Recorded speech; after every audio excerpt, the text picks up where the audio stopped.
आज है 29 जून 2026 और आज दो ऐसी बड़ी खबर निकल के सामने आ रही हैं जो आपको ऊपर से लेकर नीचे तक हिला कर रख देंगी। साथ में ये खबर आपको क्लियर करेंगी कि अब डिफेंस कंपनीज में क्या होने वाला है, यानी कि हिंदुस्तान एरोनॉटिक लिमिटेड में अब हमें किस लेवल की तेजी देखने को मिल सकती है। क्लियर हो गए आप भारत इलेक्ट्रॉनिक लिमिटेड को लेकर कि भारत इलेक्ट्रॉनिक लिमिटेड में क्या होने वाला है।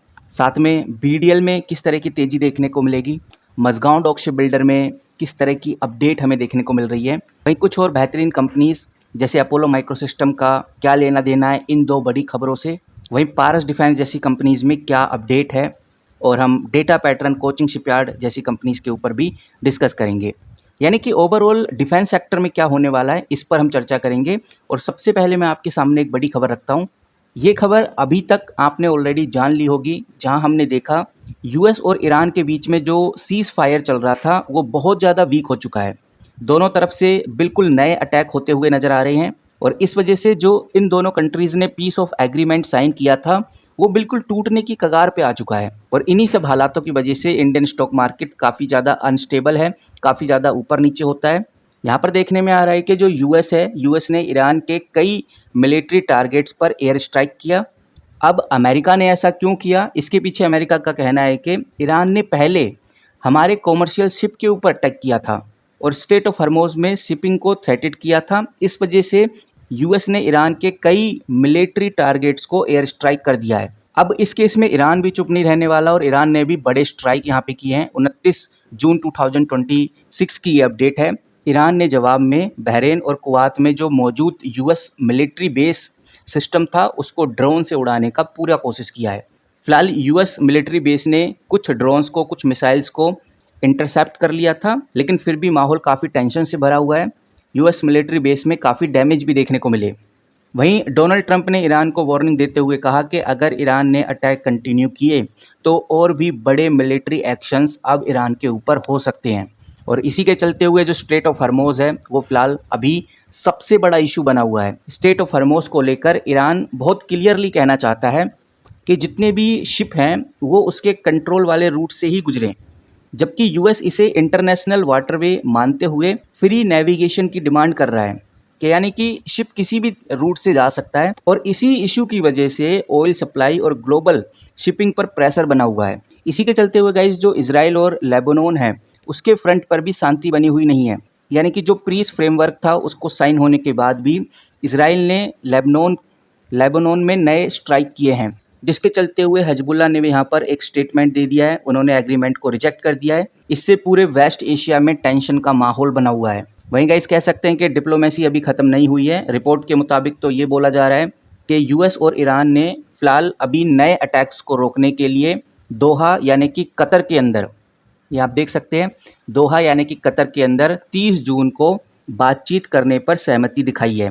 लेकिन फ़िलहाल अभी सिचुएशन बहुत ही ज़्यादा फ्रेगाइल होती हुई नज़र आ रही है और कभी भी ये जो सिचुएशन है, ये जो हालात हैं वो बिगड़ते हुए नज़र आ सकते हैं।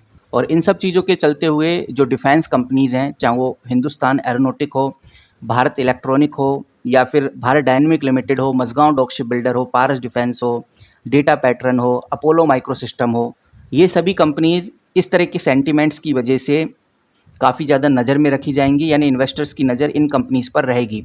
और जिस तरह से स्ट्रेट ऑफ हर्मोज पे टेंशन चल रही है, जिसके चलते हुए क्रूड ऑयल बढ़ सकता है और क्रूड ऑयल बढ़ने से कुछ ऑयल प्रोड्यूसर कंपनीज को फ़ायदा होता है, क्योंकि अगर क्रूड ऑयल बढ़ता है तो ओएनजीसी यानी oil and natural gas corporation में ग्रोथ हमें देखने को मिलती है, ऑयल इंडिया लिमिटेड में ग्रोथ देखने को मिलती है, यानी कि इन कंपनीज़ को हायर क्रूड ऑयल प्राइस के बेनिफिट्स मिल सकते हैं।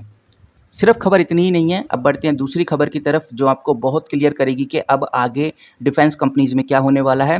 ऊपर से ये खबर आपको कुछ नए ऑर्डर की तरफ इशारा भी करती है। यहाँ पर आप देखेंगे ये अपडेट है 29 जून 2026 की।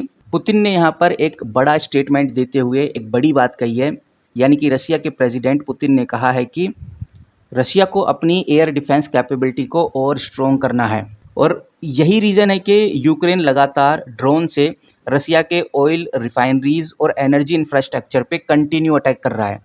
अब पुतिन ने यहाँ पर एक स्ट्रॉन्ग जवाब देते हुए कहा है, उन्होंने यहाँ पर बहुत क्लियरली इशारा किया है कि अगर यूक्रेन इसी तरह से अटैक करता रहा तो इस वजह से रसिया के बहुत सारे रीजन्स में फ्यूल, पेट्रोल, डीजल का शॉर्टेज आ सकता है।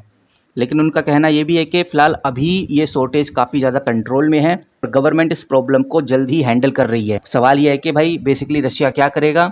तो डाटा में साफ नज़र आता है कि एयर डिफेंस सिस्टम के प्रोडक्शन को रशिया तेज़ी से बढ़ाने वाला है और इसी न्यूज़ का इंडियन स्टॉक मार्केट पे बड़ा इम्पैक्ट हमें आगे देखने को मिलने वाला है। यानी कि ये जो हफ्ता है बहुत क्रूशियल रहेगा, बहुत सारी अपडेट्स देखने को मिलेंगी, बहुत सारी हलचल आपको इसी हफ्ते में इस बार देखने को मिलने वाली हैं। अगर यूक्रेन रशिया के ऑयल इंफ्रास्ट्रक्चर पर इसी तरह से अटैक करता रहा तो जो क्रूड ऑयल प्राइस है उसमें बहुत ज़्यादा वोलेटिलिटी आपको देखने को मिलेगी। नो डाउट डिफेंस सेक्टर में आपको एक पॉजिटिव सेगमेंट देखने को मिल सकता है जिसके अंदर HAL, BEL, BDL, Mazagon dock ship builder, Cochin shipyard, Paras defence, data pattern जैसे डिफेंस कंपनीज़ में आपको ज़रूर नज़र रख के चलनी चाहिए। और अगर ऑयल प्राइस बढ़ते हैं तो ONGC यानी oil and natural gas corporation में आपको एक तेज़ी देखने को मिल सकती है। यानी कि sentiment support oil and natural gas corporation में आपको देखने को मिलेगा। तो अब देखते हैं कि भाई आगे क्या सिनेरियो क्रिएट होता है, किस तरह की हलचल हमें इन डिफेंस कंपनीज़ में देखने को मिलती है। फिलहाल जिस तरह की सिचुएशन, जिस तरह से मार्केट में बिहेव हमें देखने को मिल रहे हैं यूएस की तरफ से, इससे तो बहुत क्लियर नज़र आता है कि यूएस चाहता ही नहीं है कि ईरान के साथ ये फाइट एंड हो या स्ट्रेट ऑफ हॉर्मुज़ प्रॉपरली खुले, क्योंकि ओवरऑल यूएस का फ़ायदा हो रहा है। यहाँ पर यूएस डायरेक्ट और इनडायरेक्ट दोनों तरीके से अपनी इकोनॉमी को बूस्ट कर रहा है। तो इसके चलते हुए यूएस चाहता ही नहीं है कि ये सीज़ फायर हो या ये वॉर ख़त्म हो, या हम ये बोलें कि स्ट्रेट ऑफ हॉर्मुज़ के पीछे यूएस का ही हाथ है जिसकी वजह से वो प्रॉपरली ओपन नहीं हो पा रहा।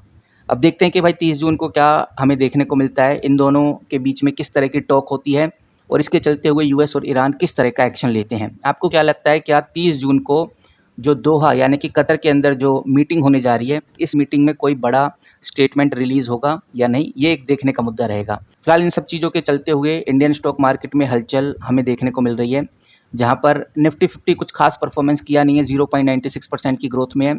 सेंसेक्स तो अभी नीचे ही चल रहा है। निफ्टी बैंक में भी कोई खास परफॉर्मेंस नहीं है। निफ्टी IT में भी आपको सेम हालात देखने को मिलेंगे। अब हो सकता है कि मार्केट के एंड तक चीज़ें बदलती हुई नजर आएँ, क्योंकि ज़्यादातर लोगों को यही लगेगा कि कल मीटिंग होगी तो हो सकता है एक पॉजिटिव खबर देखने को मिल जाए, तो उसके चलते हुए इंडियन स्टॉक मार्केट में आपको बड़ी हलचल देखने को मिल सकती है। फिलहाल कंक्लूजन पे आएँ तो कंक्लूजन यही है कि अभी मार्केट काफ़ी ज़्यादा वोलेटाइल है और जैसी कोई बड़ी खबर आती है, खासकर डिफेंस सेक्टर के ऊपर नज़र बना के रखिए, क्योंकि रसिया की तरफ से भी बड़े ऑर्डर्स आपको देखने को मिल सकते हैं। अगर रसिया की तरफ से बड़े ऑर्डर मिलेंगे तो ड्रोन से रिलेटेड ऑर्डर मिलेंगे, तो इसके चलते हुए भारत डायनेमिक लिमिटेड में तेज़ी आएगी, आपको अपोलो माइक्रो सिस्टम में तेज़ी देखने को मिलेगी और पारस डिफेंस जैसी कंपनीज़ में आपको तेज़ी देखने को मिल सकती है। फिलहाल इस वीडियो में इतना ही। जैसे कोई बड़ी खबर, बड़ी न्यूज़ आएगी तो सबसे पहले आपके साथ शेयर करूँगा। मिलते हैं किसी नई वीडियो के साथ, तब तक के लिए take care and good bye.